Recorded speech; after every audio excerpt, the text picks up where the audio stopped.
This story I got is one that I am very proud of. I actually got it from talking to an old man about his experiences because he lived through a very intense UFO-logical case. The year was 1977, and I was 14 years old. I used to live with my mother, dad, and my sister in a house. We lived in a city in Brazil.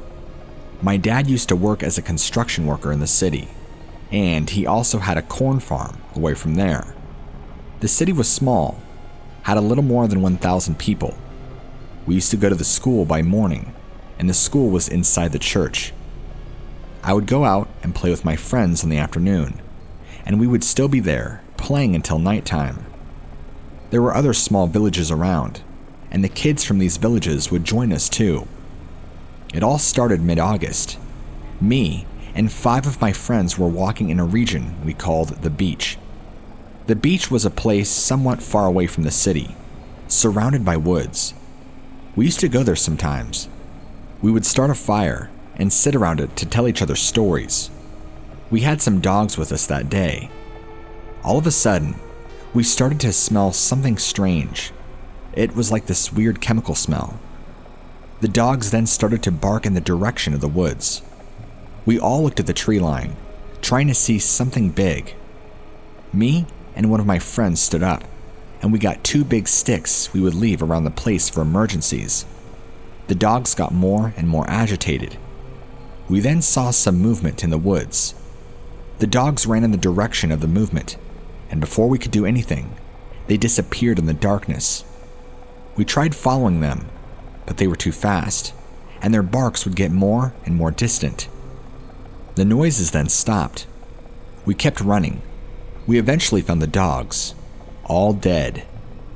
They all had that chemical smell, and one of them had this weird transparent goo in his mouth. They also didn't have any injuries. I remember that I cried a lot that night. One of the dogs was mine, and I really liked it. Some weeks later, everything was normal. I was at my house sleeping. I woke up in the middle of the night. I heard 2 or 3 cars accelerating through the road in front of my house. I found it a bit weird, but thought nothing more of it. I went to sleep again. At morning, I got ready for school. And as soon as I opened the door, 2 of my friends were waiting for me. They started telling me what happened during the night. Apparently, one of the villages got attacked by some sort of light. I didn't believe them at first. However, when we went by the only clinic in town, there were more people than usual in front of it. One girl was sitting in front of the clinic, crying. We knew that girl. She would sometimes play with us, and she was from another village. We quickly went to her and asked her what happened. She then told us a story that gave me goosebumps. Apparently, everything was okay until 11 p.m. The people of her house were at the living room talking. Suddenly, they hear some commotion outside.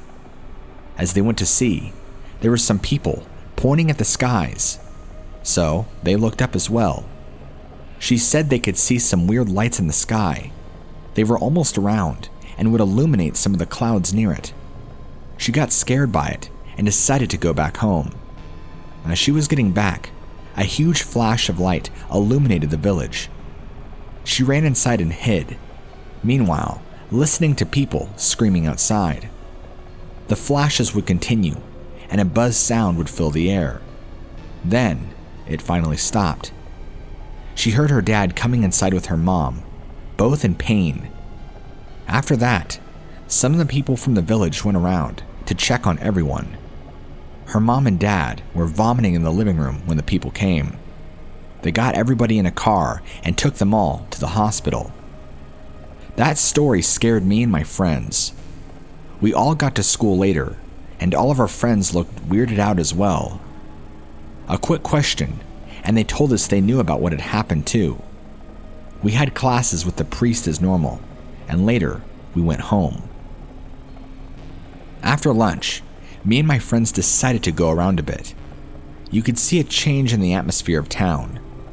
People were scared about what happened. We then went to the beach again, me and my friends, and as we used to do, We stayed there until night. The moon was illuminating the sky and reflecting on the river. Then, we heard a weird noise over in the distance. Suddenly, a big shadow covers the moon. When we looked up, we couldn't move from so much fear. Right on top of us, there was this black thing, a huge, dark ellipsoid with lights underneath it. It was big and standing still on top of us. One of my friends screams, and we start running into the woods. We hid ourselves in a sort of cave, unaware if this thing was really after us. We stood there for a while. After we decided it was safe, we went running into town again. As soon as we got next to it, we could hear something was wrong, as we could hear screams in the distance. As we got to it, some people were crying and screaming in the streets. I quickly ran to my house. As I got there, my dad was going out of my house holding my mom. I immediately helped him carrying my mother, who was crying in pain. We went to the hospital. When we got there, a lot more people were there too. The one medic was running side to side, trying to calm people down. In the light of the hospital, I could talk to my dad about what had happened. He said that they heard a noise outside and stayed inside in fear. People could see the light in the sky again. When the flashes started, they were inside. Apparently, a flash came from a hole on the roof and got to my mom. Where the flash hit her, there were 2 needle-like holes. The area where the flash just hit was marked and had black marks in it. As more people would come in, I would hear around people talking about the injuries. Apparently, the injuries were all almost exact to each other. Even the people who got totally exposed by the flashes, all they had was 2 needle-like holes and some black marks. When it was finally dawn, my father gathered some friends and they went to the mayor's house. It was at this point in the hospital that I heard the name for the first time. They were calling these flashes Chupa Chupa because some people reported that the light was sucking blood from them. The days passed and more places started reporting the incident. People would light big bonfires at the main square in fear of the flashes. Then the military arrived and they set up camp near the town. I had seen guns before, but nothing quite like that. They had this big anti-air gun. It was installed in the middle of the base. This didn't stop things from happening. Every day, more and more people were attacked. The feeling of hopelessness finally made a good part of the town move away. Me and my family went to a village at around 40 kilometers from the city. We had a small farm there where my dad used to grow corn. We thought we would be safe there, and I had to quit school because of the whole ordeal. So my routine through the day was, I would help my dad during the day, and I would hang out with some kids from the neighborhood later. Things were pretty calm for a week, until one day, when the lights came. I was at my home with my parents, and we had to hide from the flashes under a big table in the kitchen. Some of the other families weren't so lucky and got hit by them.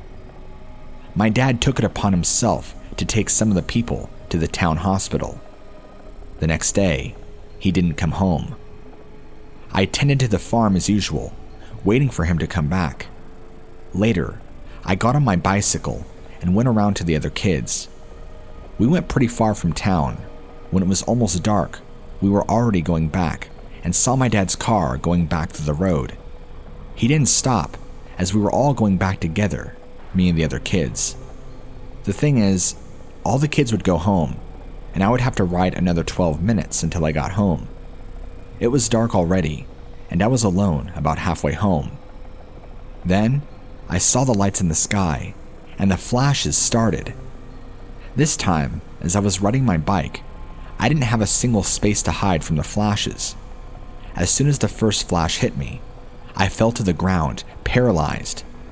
I couldn't move nor scream, and I felt the pain of the flashes scorching my skin. When the lights stopped, I got up. 2 holes were open near my neck, and I had black marks all over me. I went home, stumbling here and there from pain. That was about the last straw for my father. he got me in the car and went to the hospital with me. There, at least 3 more people were waiting, all victims of the flashes. All the family had to stay in the church while they waited for me to get treated. I spent the next day in the hospital as I had more wounds from the bicycle fall. At that night, we heard strange noises while in the hospital. It all started with a weird buzz. I recognized it from that day at the beach and started crying. Suddenly, another noise, a helicopter. It went by the city really fast. Sometime later, a loud noise. I never heard an anti-air gun before, but from the noise, I knew it was the thing firing at something. Then, everything got quiet. We went back to the farm the next day. We could see the remaining people of the town were all on edge for what happened the other day. At this point, it was at the end of February. Like a week later, the military went back to the capital. For some time in the next months, we would still see the lights, but the flashes that used to hurt us were gone. The town went back to normal then. So, I grew up in this town, and in 1989, my father passed away. I then went to live in the corn farm in the small house we had there. The house wasn't big, but it had everything I needed. I used to tend the crops during the day and made a chicken coop. One night, I was almost asleep, but suddenly, the dogs started barking outside. I had these big dogs for protection. I stood up from my bed, got my gun, and went to check outside. I could hear something moving on the cornfield. As I got outside, I started to smell something weird, a chemical smell. I stood outside in the front door, looking at the movement on the cornfield. Something then blocks the light of the moon. I look up. I see the same black shape I had seen years ago. When I look back down again, I could see a thing. A small humanoid figure, thin, had about 1.5 meters tall. It had a brownish pale skin, big head, big bulgy black eyes. When I looked at it, felt a strong headache. I twisted myself and managed to get inside my house and close the door. I was so scared that I even ended up pissing myself. I then sat at the corner of the living room, gun pointed at the door. The dogs kept barking outside. I saw shadows passing in front of the window, but I refused to look at them. I stood there until I could see the light of the moon again, and the smell disappeared. I got up, ran in my car, and drove all the way to my sister's house at the Capitol. I went back there to get my stuff, but I would never ever live near that region again. A friend of mine still lives there. He says that from time to time, he can still see the lights in the sky.